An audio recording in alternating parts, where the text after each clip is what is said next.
So the learning about mindfulness is not so much about our clients. It's certainly not to teach our clients, because their clients have their own lives, and we are a great fiduciary is really just trying to help the client live into who they really want to be, but it does enhance our ability to listen to them and hear who they are. And then the other piece is the civilization piece for financial advisors. You and I know this debate goes on in financial advice about fiduciary, and fiduciary is a good thing by and large. And there is a polarization in practically every level of society right now. And I wrote the book to try and bring an end to that. So please, if you do get involved with reading it, look at it in that way. But in terms of civilization, I think that the I I I mean, I think there's no excuse now that we're global to have wars. I think there's no excuse for media not to tell the truth, the whole truth, and nothing but the truth. And it's the same thing for government, the same thing for corporations. And we can do this as human beings. We can do this. So I call that world, and I've got a specific legislative proposal for it in the book. Welcome to Money Matters. Today's episode could completely reshape the way that you think about freedom. Our guest, George Kinder, the father of life planning, is here to discuss his newest book, The Three Domains of Freedom. We'll dive deep into how achieving freedom in your finances, your inner self, and your outer life can unlock the kind of success and fulfillment that you've only dreamed of. And by the end of this episode, you'll have actionable steps to take control of your own freedom journey. Stay with us. You won't want to miss this. George, thank you so much for joining us today. Great to be here, Chris. Thanks for asking me. Absolutely. I'm super excited to have you on the show. So that was our generic intro there. But just for as a personal note, just to share with listeners, I've been in the industry for just over 20 years or so now. And one of the first things that I bought when I got started was a copy of your Lighting the Torch. This very much influenced the way that I do my fight when I'm wearing my financial planner hat. And so I'm super excited to have you on the show. With that being said, is there something that you could share about yourself that's maybe outside of that traditional bio so listeners can get to know you a little bit better? Well, I just completed. I mean, my work is all about life planning, as you know, and life planning is about figuring out what it is, what life would give you the most joy, the most passion, the most meaning, be the most profound life for you. And at the center of my life was never doing work. It was never doing, spreadsheets and all that kind of stuff. Yes. It was, in fact, it was quite the opposite of that. It was having a spiritual practice, writing poetry, doing some kind of visual art. And so I just completed, was a 30-year project. I just completed a book of a 5-volume set of poetry and photography, attempting to inspire people to live with more presence, with really being really present in nature on a pond that I live on called Spectacle Pond. Oh, I love it. So that is an area, I want to talk about the new book, The Three Domains of Freedom, but I am magnetized towards asking about that. I have a little cabin in the woods, a little 5-acre plot with a little pond. So the what you've been sharing on social media with your videos there, I've been watching them, just kind of intrigued with it. But for our listeners, we have a lot of we've got kind of a mix between your regular everyday retiree and then financial advisors who also listen to the show. For people who don't know exactly what life planning is, how does it differ from traditional financial planning? So traditional financial planning is pretty much all about the numbers. And a client comes in and you kind of ask them, what do you want? And you listen to the goals, but primarily you're trying to put dollars to everything. Uh, Um, and, and put, um, and that, that works all right, unless the ladder's on the wrong wall. So the client will also often come in and their expectations, their thoughts about you are all governed by what news says, what personal finance columnists say, what Wall Street Journal says, what CNBC says. But the truth is that each of us has an extraordinary life inside of ourselves that we're meant to live. It may not be living in a cabin in the woods as you and I have done, or writing poetry or something like that. It may more often be being with the kids, being a better spouse, bringing more of a spirit of generosity to people that you meet. It can be all kinds of things. It can be a wild creativity, playing the saxophone in a jazz club on Wednesday nights. And that what life planning does is it focuses there. And and what we do, I mean, we train. My job over the last 20 years or so has been to train people to be life planners. And the first thing we train them to do, Chris, is to listen really well. So many of us have experienced the profound listening of a mentor, of a spiritual advisor, of a counselor. We pride ourselves in the listening qualities of life planners. So life planners are trained to listen and to build a relationship so that their clients feel very comfortable moving to what they really want, not the dollars and cents, not the retirement amount and all this. Because what do clients know about that? If they knew all about that, why are they coming to see you in the first place? Right? So Exactly. so we really ferret out what is it that would make an incredible life for the person that's sitting opposite us or the couple that's sitting opposite us. And and that's an incredibly rewarding thing. And that's very different from financial planning, where that's an element, but it's not the major element. I mean, all of our people, if you're a financial life planner, you're going to still be a certified financial planner. You're still going to manage money and that kind of thing. You're still going to have all the money aspects and be good at it. But this is one where you put the client first. I love it. I love it. And that is often when I'm sitting in front of people and even thinking about the three main questions that came out of this book that I will ask clients as well. How it really, can impact their life. How can life planning help clients align their financial resources with their most important life goals? Do you have any examples from your experience that illustrate this? Well, I think every single person that goes through a life planning process um, aligns that passionate purpose that they have identified. We call it a dream of freedom. We call it the torch, which is the name of the book, lighting the torch that you have there, um, where where all of the finances are meant to support that life of freedom. And that happens with everybody. I mean, we and one of the cool things about our trainings, Chris, is that when they're trainings of advisors mostly. I mean, there are some coaches that comes in, there's some attorneys, there are other professionals who come in and take the courses, but primarily they're financial advisors. And when they come in, it's a small number of people, typically 12 people, and uh, and what they'll pair up for the entire 4 or 5 day training. And so whoever you've paired with, you life plan them Oh, and, wow. and they life plan you. And it's real. It's not, like, let's play at this. It's real. So that everybody leaving that 4 or 5 day program is on fire about their own life plan. And they've figured out how to put the finances to it so that it will work. And at the same time, they've learned all the skills to actually do it with their clients. I love it. I love it. As I was doing the research, I looked at your cabin, and then I looked at you have a home in Hawaii as well. Is that right? I do. Yeah. I love it. We were both me and my wife and my son. We were vacationing there last year during spring break. We were in Lahaina, but as I know that was the worst time to visit because the fires broke out then. But I love Hawaii. I think that's a great place. Do you ever do the trainings there in Hawaii, or are they just kind of all over the place? It just depends. Yeah. I mean, at my advanced age, you can see that with the white hair, I've been around a while, and a couple of decades longer than you have in the profession. And so right at this point, at Kinder Institute, we have many trainers, and they're all over the world. But there's one training that I do, and it is in Hawaii. Oh, wow. Okay.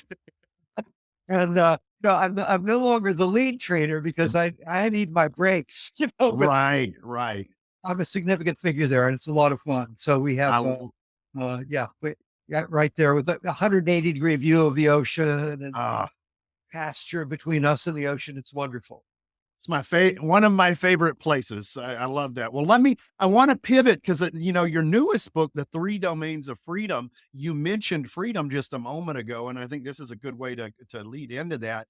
In The Three Domains of Freedom, you talk about freedom as it relates to financial, inner, and outer domains. Could you explain how these domains work together to help individuals find greater autonomy in their lives? Yeah, fantastic question.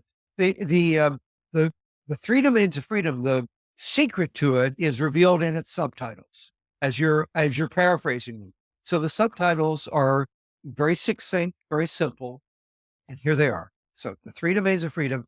Each moment is yours. That's one. Number one. Number two, your life is yours, and that's life planning. What we've just been talking about.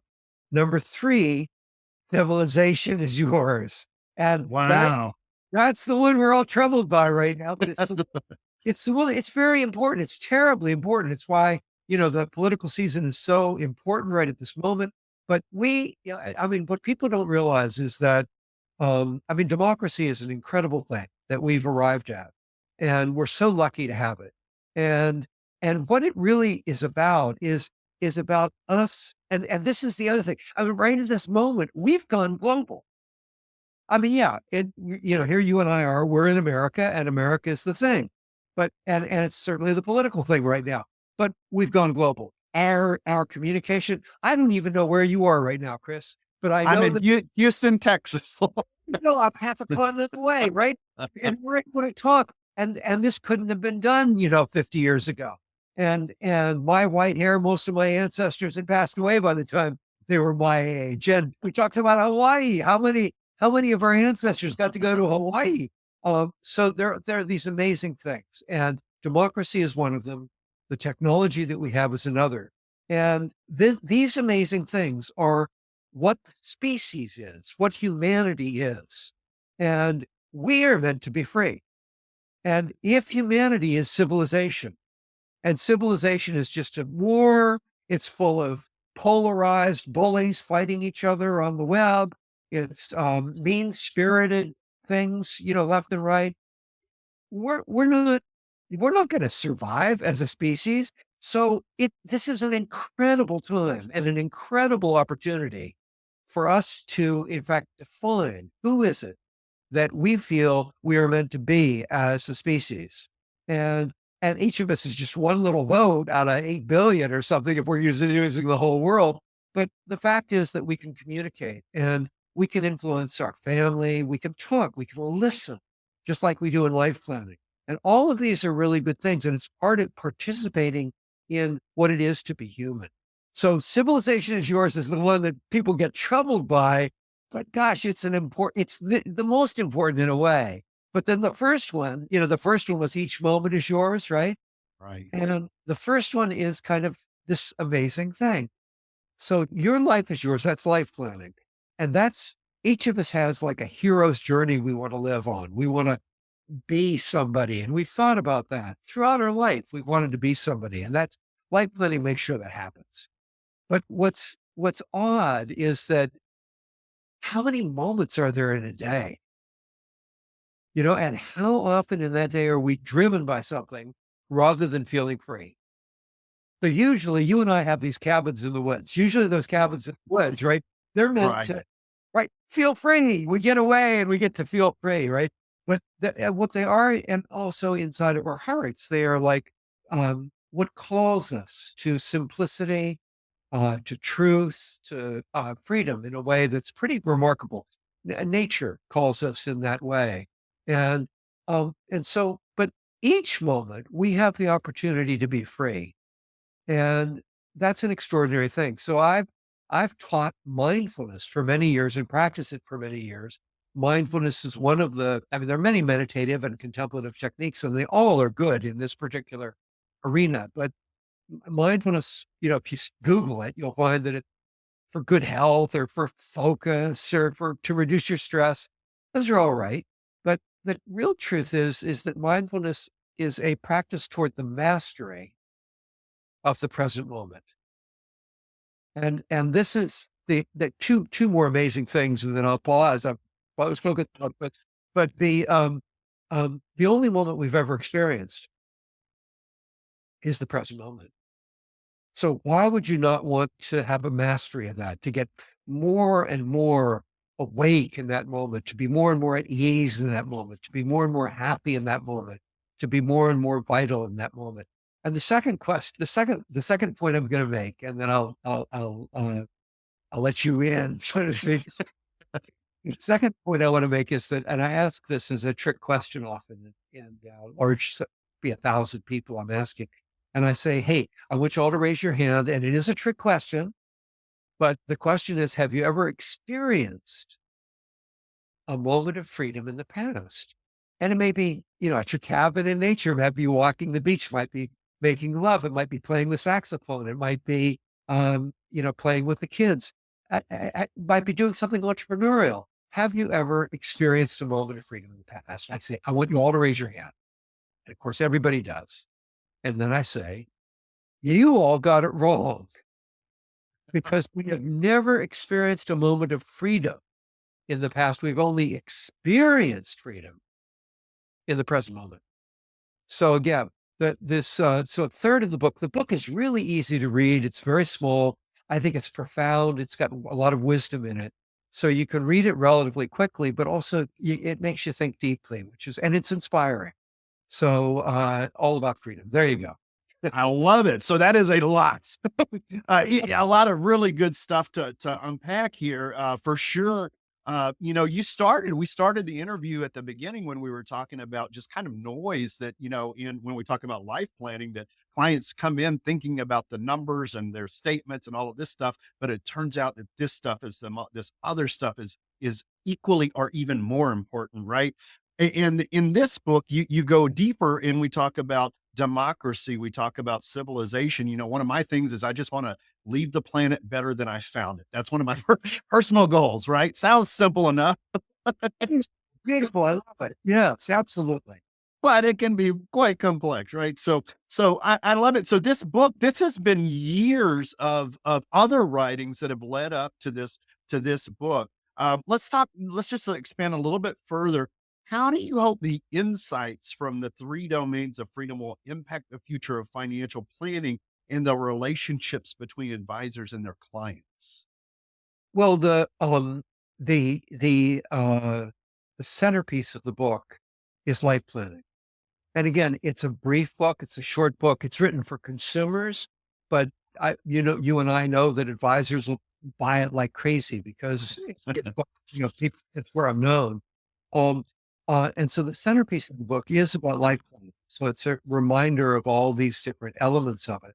But I think the important thing for financial advisors to recognize, well, one of the things with mindfulness, if you claim the present moment as yours, if you make a practice of it, in every one of our trainings, we include some element of mindfulness in the training.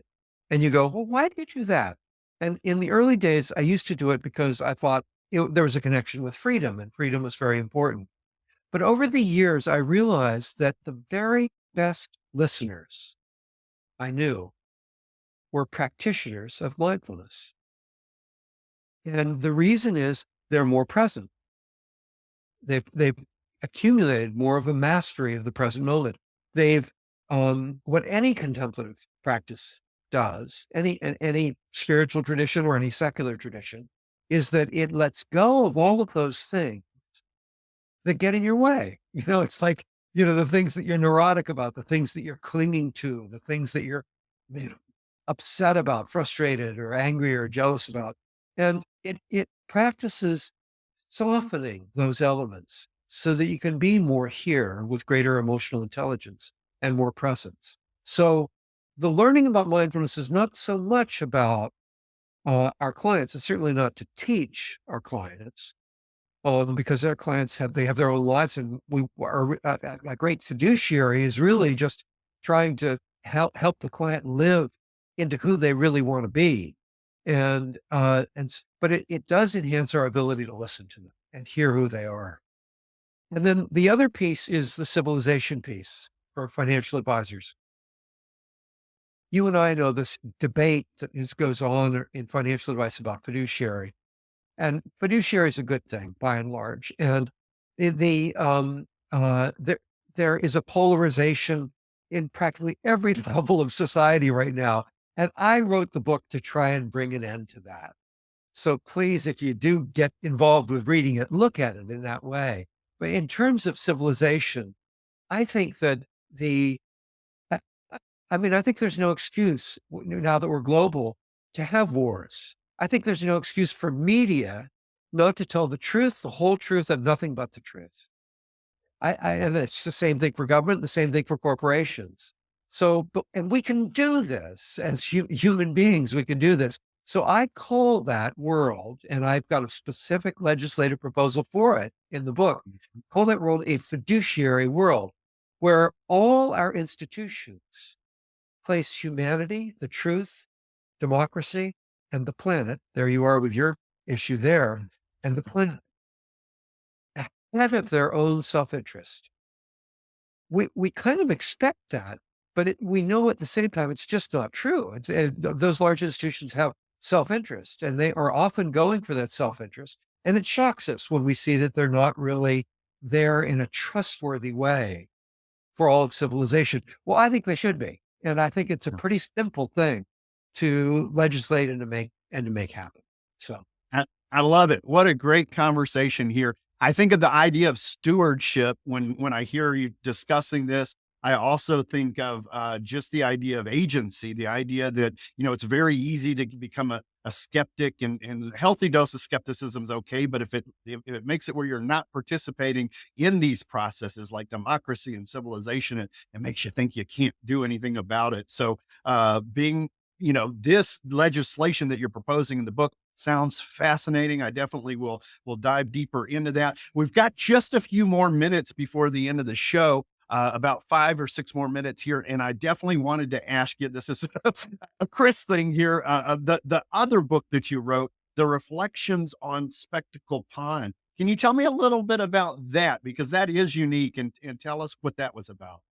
well, that was my life then.